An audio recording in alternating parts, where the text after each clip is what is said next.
కథావాణి శ్రోతలందరికీ చెప్పాలని ఉందికి స్వాగతం. నేను డాక్టర్ శ్రీమతి కొఠారి వాణి చలపతిరావు. ఈనాటి మన చెప్పాలని ఉందిలో జీవిత సమస్యలు అనే అత్యంత ఆవశ్యకమైన ఆలోచనాత్మకమైన విషయం గురించి మాట్లాడుకుందాం. నేను స్క్రిప్ట్ రాసుకొని నా స్వరంతో మీకు వినిపిస్తున్న ఈ టాపిక్ పేరు మరోసారి జీవిత సమస్యలు. ఇంకేమాత్రం ఆలస్యం చేయకుండా వెంటనే సబ్జెక్ట్లోకి వెళ్ళిపోదాం. సమస్య అంటే అసలు అర్థం ఏంటి? దాని నిర్వచనం ఏమిటి? సమస్యలు ఎన్ని రకాలు అని ముందుగా ఈ ప్రశ్నల గురించి ఆలోచిస్తే లభించే సమాధానం ఏమిటి అంటే, ఒక రకమైన మానసిక ఒత్తిడిని, భయాన్ని, బాధను, అనిశ్చిత పరిస్థితిని, ఏం చేయాలో తోచని అయోమయ స్థితిని, నొప్పిని, ఆందోళనను, ఏడుపును, కోపాన్ని కలిగించే పరిస్థితి మన శరీరానికి లేక మనసుకు కలిగినప్పుడు దేనివల్ల అయితే ఆ స్థితి దాపురించిందో దాన్ని సమస్య అంటారు, సమస్యాత్మక విషయం అంటారు. రోజులాగా చాలా సాధారణంగా జీవితం గడవకుండా ఒక్కోసారి అనుకోని, ఊహించని, మనకు నచ్చని, మన స్వభావానికి సరిపడని సంఘటనలు, పరిస్థితులు, విధివశాత్తు సంభవించే ఆకస్మిక ప్రమాదాలు, రోగాలు, రొస్టులు, ఆర్థిక పరిస్థితులు సంభవించినప్పుడు సమస్యలు ఏర్పడి జీవితం సమస్యాత్మకంగా మారిపోతుంది. జీవితంలో ఎదురయ్యే సమస్యలు కొన్ని చాలా చిన్నవిగా ఉంటాయి, అయినా అవి చాలా పెద్ద న్యూసెన్స్గా మారి చిరాకు పెట్టేస్తాయి. అప్పుడు ఆ చిన్న సమస్య కూడా భరించటం కష్టమనిపించి పెద్ద సమస్యల కన్నా ఈ చిన్న సమస్యలే బాధాకరం అని అనిపిస్తుంది. ఈ విషయం తెలిసిన వేమన ఒక సందర్భంలో అన్నాడు కదా, చెప్పులోన రాయి చెవిలోన జోరీగా, కంటిలోని నలుసు కాలిముళ్ళు, ఇంటిలోని పోరు ఇంతింత కాదయా విశ్వదాభిరామ వినురవేమ అని. రోడ్డు మీద నడుస్తూ ఉంటే మన చెప్పులో ఒక చిన్న గులకరాయి దూరి మన నడకను కష్టతరం చేస్తుంది.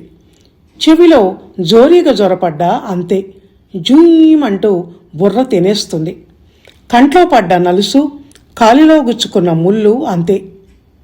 వినటానికి ఇవి చాలా చిన్న విషయాలుగా అనిపిస్తాయి. వీటి గురించి ఇంత చర్చ అవసరమా అని అనిపిస్తుంటుంది.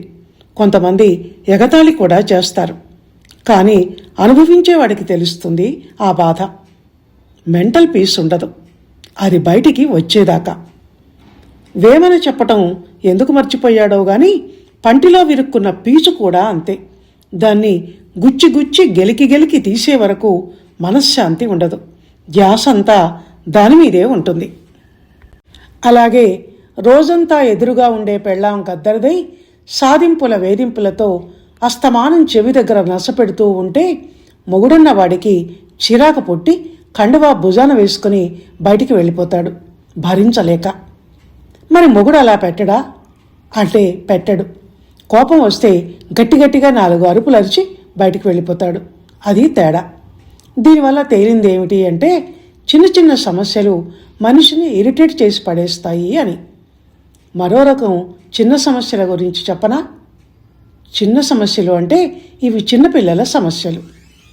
చదువుకునే పిల్లవానికి లెక్కల పుస్తకంలోని చిన్న ప్రాబ్లం సాల్వ్ కాకపోతే లేక లెక్క తప్పుపోతే సార్ ఎక్కడ కొడతాడోనని భయపడిపోతాడు.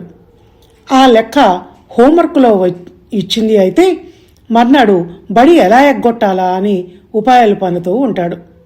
అలాగే చిన్నపిల్లడికి తను అడిగిన చాక్లెట్ని అమ్మ వెంటనే ఇవ్వకపోతే తెగ చిరాకు పుడుతుంది.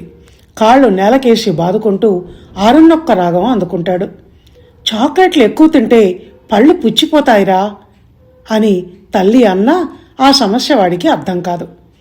కొత్తగా బడిలో చేరిన 3 ఏళ్ల బాబుకి బడి ఒక సమస్య. సావాసగాళ్లతో ఆటలంటే ఇష్టపడే పిల్లలకు అమ్మ బయటికి వెళ్ళనివ్వకుండా తలుపు గడియ పెడితే అదో మనసును నిరుత్సాహపరిచే సమస్య. పరిగెత్తే పిల్లగాడికి బొక్కబోర్లా పడి మోకాలు చెప్పుకు దెబ్బ తగిలించుకుంటే నొప్పి తట్టుకోలేక ఏడ్చేస్తాడు. ఇలా పిల్లలకు ఉంటాయండి. వాళ్ళ చిన్ని చిన్ని జీవితాలకు సంబంధించిన ఎన్నో చిన్న సమస్యలు. ఆ వయసుకు వాళ్లకు అవే పెద్ద సమస్యలు గనక పిల్లలకు సమస్యలే ఉంటాయి ఆడేపాడే వయసులో అని మనం తెలిసి తెలియకుండా అనకూడదు. చైల్డ్ సైకాలజీ అని ఒకటి ఉంటుంది. ఆ సైకాలజిస్టులను అడిగితే చెప్తారు పిల్లలకు ఎన్ని సమస్యలుంటాయో. ఎందుకంటే పిల్లలు వాళ్ళ మనసులోని బాధను అయిష్టాన్ని మాటల్లో వ్యక్తం చేయలేరు, ఏడుపుతో తప్ప. ఆ ఏడుపు భాష మనకు అర్థం కాదు. అందుకే పిల్లల మనసును అర్థం చేసుకోవటం, దానికి అనుగుణంగా వాళ్ళ స్థాయికి మనం దిగి వాళ్ళని డీల్ చేయటం తల్లిదండ్రులకు, ముఖ్యంగా తల్లికి ఎప్పుడూ ఒక సమస్యే. మాట వినని కుర్రాడి గురించి వాడు వినేలా చెప్పటం రాని తల్లి, మా పిల్లాడు మాకు చాలా ప్రాబ్లమాటిక్గా తయారయ్యాడండి అని ఇరుగమ్మకు పొరుగమ్మకు చెప్పుకుంటుంది. స్కూల్లో టీచర్లు అంతే. అందరికీ కాకపోయినా చాలామందికి పుస్తకంలో పాఠం తప్ప చైల్డ్ సైకాలజీ తెలియదు. చిన్న సమస్యలను, చిన్నపిల్లల సమస్యలను అటుంచి ఇక పెద్దవాళ్ల జీవిత సమస్యల్లోకి వస్తే అవి కూడా రకరకాలు. భౌతికంగానూ మానసికంగానూ బాధ పెట్టేది ఆర్థిక సమస్య, అంటే డబ్బు సమస్య, పేదరికం. మనిషి మనుగడ సుఖంగా సౌకర్యవంతంగా ఇబ్బందులేమీ లేకుండా సాగాలంటే ఖర్చులకు సరిపడా డబ్బులు ఉండాలి. కడుపు నిండా అన్నం తినాలన్నా అది దొరకటం కనా కష్టం అన్నట్టు ఉంటాయి పేదల బతుకులు. రెక్కల కష్టంతో బతికే వాళ్లకు పని దిగేసరికి చేతిలో పడే చాలని కూలి డబ్బులు 2 పూటల బువ్వ నోటికి పోవాలంటే సరిపోవు. రోటీ కపడా ఔర్ మకాన్ అన్నారు. తిండి బట్ట తలదాచుకోవటానికి ఓ గూడు లాంటి గుడిసె మనిషి కనీస అవసరాలు. దాంతో అవి లేని వాళ్ల బతుకు కథలు అనేకం. ఆకలి ఎంత పనైనా చేయిస్తుంది.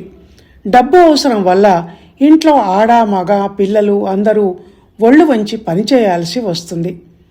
లేకుండా బిచ్చమడుక్కొని తినాల్సి వస్తుంది. పొద్దున లేచింది మొదలు రాత్రి పడుకోబోయే వరకు వాళ్లకు ఆ రోజు ఎలా, రేపు ఎలా అన్నదే చింత. వాళ్ళ పేదరికం అనే సమస్యకు పరిష్కారం డబ్బు సంపాదన. అది ఎలా అన్నది అది వేరే కథ. ఆ కథ రకరకాలు. పేదవాడి బతుకు కథ ఇలా ఉంటే ఇక మధ్యతరగతి వాడి ఆర్థిక ఇబ్బందులు జీవితాన్ని చిక్కుముడి పడేస్తాయి. లేనివాడికి భేషజాలు మొహమాటాలు ఉండవు. కానీ మధ్యతరగతి వాడికి అలా కాదు. సిగ్గు, మొహమాటం, ఫాల్స్ ప్రిస్టేజ్ ఇవన్నీ లేనిపోని ఆడంబరాలకు, తాహతను మించిన ఖర్చులకు అతన్ని ప్రోత్సహిస్తాయి. తన కోసం తను అన్నట్టు కాకుండా లోకం కోసం, ఇరుగు పొరుగు కోసం, బంధువర్గం కోసం బతుకును భారంగానే అయినా సరే సజావుగా సాగుతున్నట్టు భ్రమింప చేయాల్సి వస్తుంది, నటించాల్సి వస్తుంది. కోరికలు చంపుకుంటూ, అవసరాలను వాయిదా వేస్తూ, ఒకరి కోసం ఒకరు కుటుంబ సభ్యులు త్యాగాలు చేస్తూ ఇక బ్రతుకంతా సర్దుబాట్లతో కొనసాగించాల్సి ఉంటుంది. పైకి చెప్పుకోలేని ఆ డబ్బు ఇబ్బందులు మధ్యతరగతి వాడికే అర్థమయ్యేవి. అలా అని ధనవంతులు సుఖంగా ఉన్నారా అంటే అదీ లేదు. వాళ్లకుండే సమస్యలు వాళ్లకు. విధి వాళ్ళకేమీ కష్టాల నుంచి మినహాయింపు ఇవ్వదు. డబ్బు కోసం బెల్లం చుట్టూ ఈగల్లా మోగే బంధుజనం, ఎంత డబ్బు వెచ్చించినా తగ్గని రోగాలు, రొస్టులు, వ్యాపారంలో నష్టాలు, ఉన్న డబ్బును దాచుకోలేకపడే తిప్పలు, ఇలా చాలా ఉంటాయి. సామాన్యుడికి డబ్బు ఒక్కటే కాదు, ప్రతిదీ సమస్యే.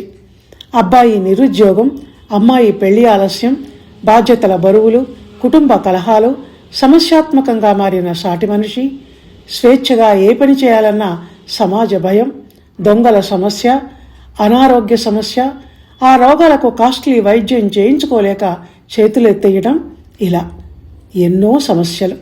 ఇంకా అత్తకు కోడలు సమస్య, కోడలికి అత్త సమస్య, కొన్ని దాంపత్య బంధాలలో భార్య భర్తకు సమస్య, భర్తకు భార్య సమస్య, ప్రేమలో సమస్య, పెళ్లిలో సమస్య, విడాకుల సమస్య, విడిపోయిన జంటకు ఈ సమాజమే ఒక సమస్య. ఇలా ఎన్నెన్నో సమస్యలు. ఎన్ని సమస్యలంటే అన్నీ కలగలిపి అసలు తన జీవితమే ఒక సమస్య అన్నంతగా. వయసును బట్టి కూడా సమస్యల రూపం, తీవ్రత మారుతూ ఉంటాయి. నడి వయసులో బాధ్యతల బరువు మోయటం అనేది కొంతమందికి సమస్య. ఎలాగో ఒకలా పిల్లల పెళ్లిళ్లు చేసి హమ్మయ్య ఇంక రెస్ట్ అని చేతులు జాపి వాలు కుర్చీలో ఇలా కూర్చోకముందే పిల్లల వైవాహిక జీవితంలోని ఏవో లోటుపాట్లు, కొరతలు మేమున్నాయంటూ నడుచుకుంటూ వచ్చి మన కళ్ల ముందు నిలుస్తాయి.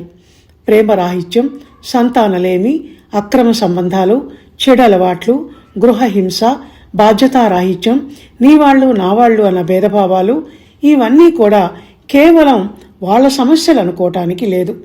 అల్లుడు మా అమ్మాయిని ప్రేమగా చూసుకోవటం లేదు, మా కోడలు కడపన ఒక కాయ కాసి వంశోద్ధారకుడు పుడితే బాగు అంటూ మొదలవుతుంది కోరికల లిస్టు ఇంటి పెద్దలకు.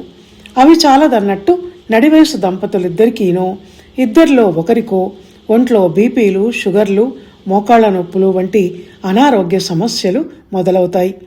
కూర్చుంటే లేవలేరు, లేస్తే కూర్చోలేరు అన్నట్లవుతుంది పరిస్థితి. డబ్బు, దశకం, కారు, బ్యాంక్ బ్యాలెన్సు వంటి కోరికలన్నీ రెండో ప్రాధాన్యతలోకి వెనక్కు వెళ్ళిపోతాయి నెంబర్ మార్చుకొని. నా కాళ్ల మీద నేను నిలబడగలిగితే చాలు, నా కళ్ళతో నేను చూడగలిగితే చాలు, నా చేతులతో నేను నా పనులైనా చేసుకోగలిగితే చాలు, మంచం పట్టకుండా బాత్రూం వరకు వెళ్ళగలిగే స్థితిలో ఉన్నా చాలు అన్న అవయవాలకు సంబంధించిన కోరికలు ముందు వరుసలో వచ్చి నిల్చుంటాయి. అప్పుడు ఎంత చిత్రమో కదా ఈ జీవితం. ఈ జీవితంలోని సమస్యలు ముందుగా ఏది ఊహించలేం. మంచిగా తిని తిరుగుతున్నంతసేపు నా అంతటివాడు లేడు అన్న అహం రాబోయే దశలను ఊహకు అందనివ్వదు. మనిషి జీవిత సమస్యలను వ్యక్తిగత సమస్యలు, కుటుంబ సమస్యలు, సామాజిక సమస్యలు అని 3 రకాలుగా విభజిస్తే మొదటి రెండింటి గురించి కొంతైనా మాట్లాడుకున్నాం గనక ఇప్పుడు సామాజిక సమస్యల గురించి క్లుప్తంగా చెప్పుకుందాం. సామాజిక సమస్యలతో నాకేం సంబంధం అని అనుకోవద్దు. మనమంతా ఈ సమాజంలో భాగస్వాములం కనుక ఆదాన ప్రదానాలకు దాని మీద ఆధారపడి ఉంటాం గనక మన వల్ల సమాజానికి, సమాజం వల్ల మనకి కొన్ని సమస్యలు తలెత్తే అవకాశం ఉంటుంది. ఒక్క మాటలో చెప్పాలంటే మనమే సమాజం, సమాజమే మనది. ఒక మనిషి ప్రవర్తన బాగుండకపోతే వాడి ఆలోచన విధానం, భావజాలం ప్రమాదకరమైనవైతే సాటి మనుషుల మీద దాని చెడు ప్రభావం పడి సమాజం మొత్తం పాడైపోవచ్చు. మనం చేసే మంచి పనులకు సమాజం మెప్పు ఎలా ఉంటుందో చెడు పనులు చేయటానికి సమాజ భయం అలా ఉంటుంది మనలో. ప్రేమలు, కులాంతర వివాహాలు, ఇష్టమైన వాడితో వెళ్ళిపోయి రహస్యంగా పెళ్లి చేసుకోవటం, అక్రమ సంబంధాలు, బాధ్యతలు పట్టించుకోకపోవటం వంటివన్నీ సమాజ భయం వల్లే చాలా వరకు కంట్రోల్లో ఉంటాయి. ఒక్కోసారి అక్కడ చెడు ఏమీ లేకపోయినా అపోహలకు, అపార్థాలకు తావుంటుందన్న భయంతో కూడా కొన్ని స్నేహాలకు, బంధాలకు మనుషులు దూరంగా ఉండాల్సి వస్తుంది. మనసులో ఇష్టాలు, కోరికలు ఒక రకంగా ఉంటే సమాజం కోసం వాటిని చంపుకొని అడ్జస్ట్ అయి సర్దుబాటుతో బ్రతకాల్సి ఉంటుంది.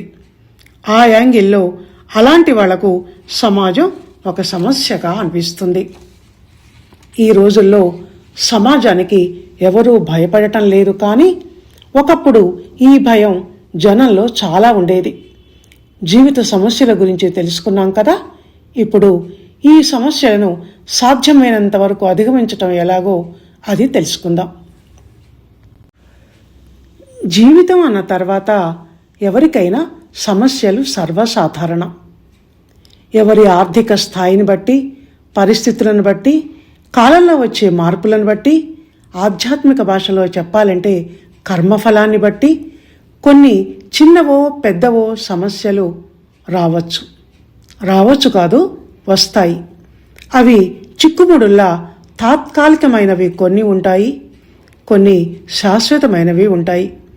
కొంచెం ఆలోచించి ఓపికతో విప్పితే కొన్ని ముళ్ళు విడిపోతాయి. అంటే కొన్ని సమస్యలు అవలీలగా తొలగిపోతాయి. అయితే ఏ సమస్యనైనా మనం ఎలా తీసుకుంటున్నాం అన్నదాన్ని బట్టి ఉంటుంది.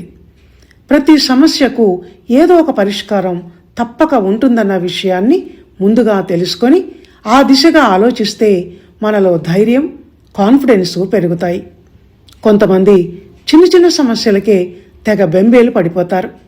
మరికొంతమంది ఎంత పెద్ద సమస్యనైనా ధైర్యంగా ఎదుర్కొంటారు. కొంతమందికి ఉట్టికినే కళ్ళ నీళ్లు వచ్చేస్తాయి, భావోద్వేగానికి గురవుతూ ఉంటారు. కానీ మరికొంతమంది జీవితంలో వచ్చే సంకటాలను అలా చూస్తూ మనసులో బాధపడతారేమో తప్ప కంట ఒక్క చుక్క కన్నీరు కార్చరు. అకస్మాత్తుగా వచ్చిపడే వేదనాభరిత పరిస్థితులను ధైర్యంతో, సంయమనంతో, సమయస్ఫూర్తితో ఎదుర్కొని క్విక్ డిసిషన్ తీసుకోగలిగితే మంచి ఫలితం లభిస్తుందేమో. కానీ బెంబేలు పడిపోయి, భయపడిపోయి, కాళ్ళు చేతులు ఆడని స్థితిని, గుండె దడను తెచ్చుకుంటే మాత్రం ప్రయోజనం ఉండదు. అందుకోసమని జరగవలసిన నష్టం జరిగాక పశ్చాత్తాపపడవలసి వస్తుంది. ఏ సమస్యకైనా పరిష్కారం అనేది ఒకటి తప్పక ఉంటుంది అన్న పాజిటివ్ థింకింగ్తో పాటు ఏది ఎలా జరగాలో అలా జరుగుతుంది అన్న వేదాంత దృక్పథం కూడా సమస్య తీవ్రతను కొంత తగ్గించటానికి ఉపయోగపడుతుంది. నాకే ఈ సమస్య ఎందుకు వచ్చింది, నాకే ఈ కష్టం ఎందుకు వచ్చింది అన్న ఆలోచనలు సమస్యలలో ఉన్నవాళ్లను మరింత కృంగదీస్తాయి. అలా కాకుండా నాలాగా ఎందరో, నేనింకా బెటర్ అని ఆలోచించగలిగితే కొంత సాంత్వన లభించి మన జీవిత విశ్లేషణ సరైన మార్గంలో నడిచే అవకాశం ఉంటుంది. సమస్యలకు కొలబద్దలు రెండే రెండు, చిన్న గీత, పెద్ద గీత. చిన్న కష్టం వచ్చినప్పుడు అదే పెద్దదిగా అనిపిస్తుంది. దాని పక్కన పెద్ద కష్టం పెద్ద గీత రూపంలో కనిపిస్తే అప్పుడు మొదటి సమస్య మరింత చిన్నగా అయిపోతుంది. జీవిత సమస్యలను వ్యాఖ్యానించటం చాలా కష్టం. ఆస్తిపాస్తులు, హోదాలు, దర్పాలు కోరుకునేవారు అవి లభించకపోయినప్పుడు కలిగే బాధ, తన కాళ్లతో తను నడవలేని వారిని, తన నోటితో తను మాట్లాడలేని వారిని, తన కళ్ళతో తను చూడలేని వారిని చూసి తొలగిపోతుంది. నేను అవన్నీ చేయగలుగుతున్నాను, నా అవయవాలు బాగున్నాయి, దీన్ని మించిన అదృష్టం మరేముంటుంది అని అనిపిస్తుంది. అందుకే అనేది ఉన్నదానితో తృప్తి పడాలి అని, లేని దాని గురించి బాధపడకూడదు అని. పెద్దలు ఏ మాట చెప్పినా అందులో జీవితానుభవ సారం ఉంటుంది గనక ఆచరించాలి అని చెప్తూ ఇంతటితో జీవిత సమస్యలు అన్న ఈ వీడియో టాక్ని ముగిస్తున్నాను. ఇది గనక మీకు నచ్చినట్లయితే లైక్ చేయండి, షేర్ చేయండి, మంచి కామెంట్ పెట్టండి. వచ్చే వారం మరో ఆలోచనాత్మకమైన అంశంతో కలుసుకుందాం. అందాక సెలవు. ధన్యవాదాలు.